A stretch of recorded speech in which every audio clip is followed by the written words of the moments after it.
A Primeira Guerra Sino-Japonesa ocorreu entre os anos de 1894 e 1895, no contexto do expansionismo imperialista japonês da segunda metade do século XIX. Essa guerra resultou no início do controle do Japão sobre áreas como a Península da Coreia, o que fez com que o Império Japonês se tornasse mais visível ao mundo ocidental. O Japão passou a se tornar propriamente uma potência econômica e militar com tendências imperialistas no advento da Era Meiji, no ano de 1867. O Japão conseguiu modernizar-se e inserir-se no capitalismo internacional, sobretudo por meio da compra de tecnologia ocidental, maquinária industrial e armas.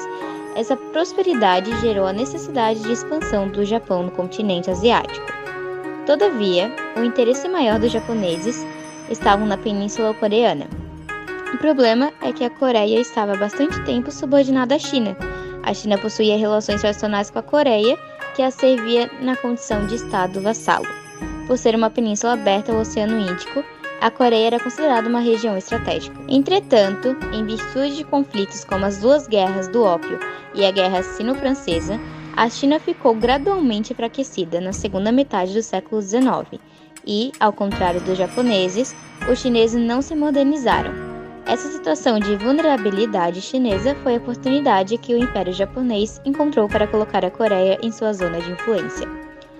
O estopim para o conflito ocorreu no dia 28 de março de 1894, com o assassinato de um revolucionário coreano aliado do Japão, chamado Kim Ok-kyun.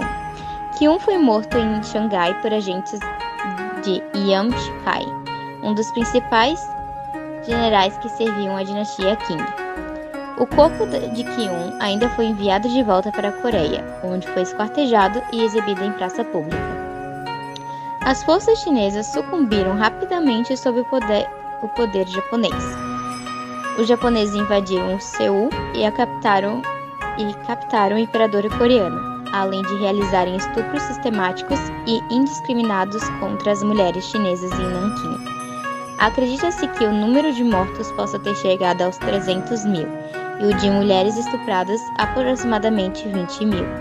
Os conflitos prosseguiram até o ano seguinte, tanto por terra quanto por mar. O conflito teve seu fim firmado ainda no ano de 1895, através da instauração do Tratado de Shimonoseki. Esse tratado impõe ao derrotado, a China, a obrigação de reconhecimento da independência coreana, além de ter que pagar uma espécie de indenização proveniente da guerra contra o Japão, entregar territórios e promover a abertura de 4 portos para o desenvolvimento do comércio japonês. No entanto, em 1945, com a derrota do eixo Alemanha, Itália e Japão na Segunda Guerra Mundial, as tropas japonesas foram expulsas da Coreia, havendo a ocupação dos soviéticos e estadunidenses. Com o início da Guerra Fria, conflito entre Estados Unidos e União Soviética, a Coreia, em 1948, foi dividida conforme os interesses geopolíticos das duas potências mundiais. O marco divisório foi estabelecido durante a Conferência de Potsdam, e assim foram criadas duas nações autônomas com ideologias geopolíticas contrárias: a República Popular Democrática da Coreia, Coreia do Norte, com sistema comunista, e a República da Coreia do Sul, com o sistema capitalista, onde criou-se um cenário de instabilidade por conta das divergências, que acabou eclodindo em um confronto armado entre os dois países. A Guerra da Coreia teve início no dia 25 de junho de 1950, quando tropas militares norte-coreanas, sob o pretexto da invasão por parte da Coreia do Sul, invadiram o território vizinho. Tropas estadunidenses foram enviadas para auxiliar a Coreia do Sul no confronto, no qual os chineses deram apoio militar à Coreia do Norte. Somente em 27 de julho de 1953, através da assinatura do Armistício de Panmunjom, a paz foi estabelecida. O acordo manteve a fronteira criada em 1948.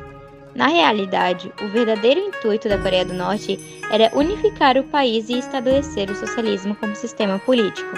Porém, desde o fim da Guerra da Coreia, a reunificação tornou-se um desafio maior à medida que os dois países se tornaram cada vez mais divergentes. Atualmente, a Coreia do Sul e a Coreia do Norte reclamam sua soberania sobre toda a península da Coreia e suas ilhas periféricas.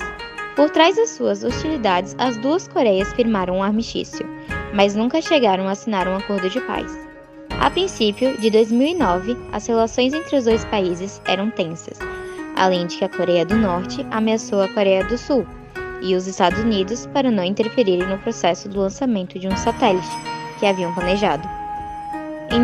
Em 2010, as Coreias do Norte e do Sul, todavia, se encontraram tecnicamente em guerra e compartilham a fronteira mais fortificada do mundo.